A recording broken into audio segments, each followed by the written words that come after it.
this game should be a definition of refusing to die. Because every single bad thing that could happen with any game happened with this game. It is extremely old.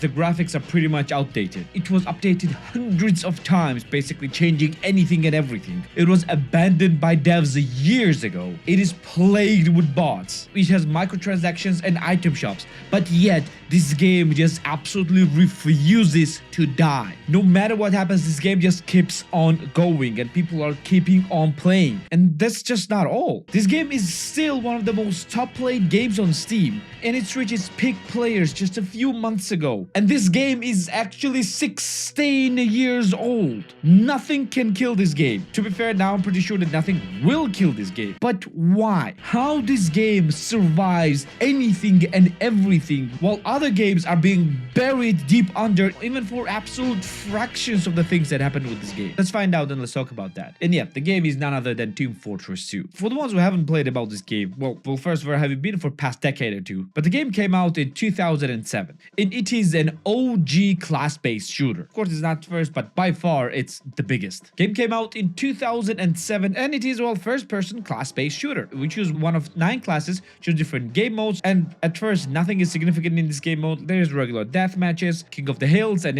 etc, and you just play against other players. That's it. But one of the reasons why it is so good and why it's refusing to die is that it does everything pretty much perfectly. First things first, let's talk about its age. And in this game's age is actually one of the reasons why it's still kicking. Well, because game came out in 2007, the game is extremely easy to run, and almost anything and everything can run this game. And because of this reason, anyone and everyone can play this game all over the world. 70 to 90 million players actually own this game, and absolute majority of them can run this game without any issues. And that's one of the reasons why people keep on playing. But every old game is easy to run. Why this one keeps on kicking? Well, second is because the game was pretty much perfect when it came out, and well, just became better and better with its updates and years of age. Because the game had pretty much perfect gameplay formula. 9 classes available in the game are so well perfectly balanced that unless you're playing against cheaters or bots, there is always someone that you can defeat with, or someone that will defeat you, because all the classes are based on rock paper scissors formula. There's always someone that is stronger than you, and there's always someone that is weaker than you, and that goes in a circle. Each class, whether you are nimble scout, explosive demo man, or stoic heavy, every role is unique. All the players are complementing each other's strengths and cover weaknesses. And while Scout zips around capturing objectives, the medic heals and uber charges, the engineer constructs sentries, and spy backstabs unsuspecting foes. It's basically a symphony of chaos, and every instrument matters. And every instrument is pretty much perfect in this game, and has been for decades now. But really, can perfect gameplay keep on going for this long and keep people interesting this long?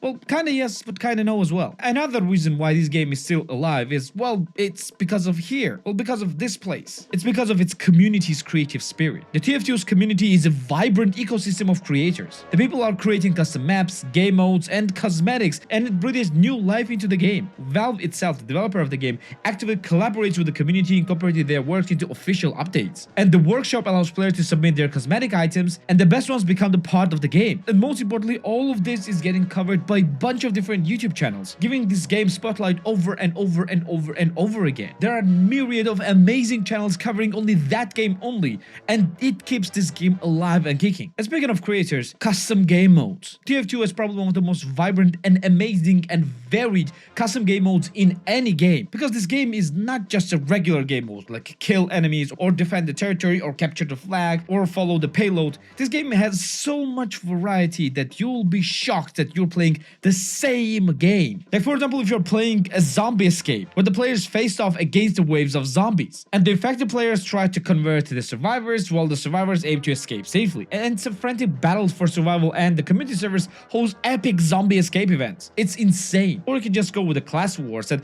to understand what it is, imagine a battlefield where each team can play only with a single class. And class wars pits teams against each other in each round, restricting them for the specific class. Or if you want something simple, you can go with the medieval servers, where the servers transport players into simpler times, with no guns, no explosives, just melee weapons and bows. Or even you can play a prop hunt, where every player hide and seek as an inanimate object. Well, you know what prop hunt is. And everything is happening in the same game. And there are so many other modes that you will be shocked again that all of these things are happening in the same game. And even with these things, there is also a few more things that keep this game alive and kicking.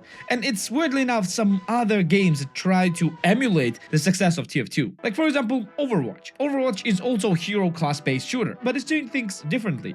And usually when TF2 players are going to Overwatch, well, most of the time they return back, because Overwatch and other class based shooters simply are not giving the same feeling of perfect balance that TF2 can. So when hype is fueling other games, man, most likely people are getting burned with this hype, people are getting back to TF2 because it's a simpler times. And last two things, but no means are least, are nostalgia and pricing. Let's touch pricing first. Well, because it cannot be beat. TF2 is free to play. And it's one of the most played free to play games, and it's one of the oldest still living, still kicking free to play games. Anyone can just jump into the game and just play whatever the time that they want, and then they just can leave. The game survives by Steam itself because the game is made by the Steam creators and by all those microtransactions that is happening through these community items. No one is forcing you to buy anything in the game. You just buy because you want to buy them. You don't even need to buy anything. You just want them. And last, of course, is nostalgia. And nostalgia is powerful because the game is 16 years old and a lot of people grew up with this game. And people usually tend to return to the games and to the things that they like and know the most. People are returning to this game because it is a reminder of a simpler times for them, where they could just relax and enjoy play with friends. And of course, in addition to all that, Valve actually decided to update the game 6 years after its last update in the summer 2023, sparking the interest and getting back hundreds of thousands of players. And this is one of the reasons why game is still alive and kicking, but probably will not show any sign of decline for years to come. But what do you think? Why this game cannot be killed? Let me know in the comments down below. And yeah, if you want some other interesting videos to watch, you can watch it right here, and depending on what YouTube will choose for you. And I'm gonna see you there, or I'm gonna see you somewhere else. Take care.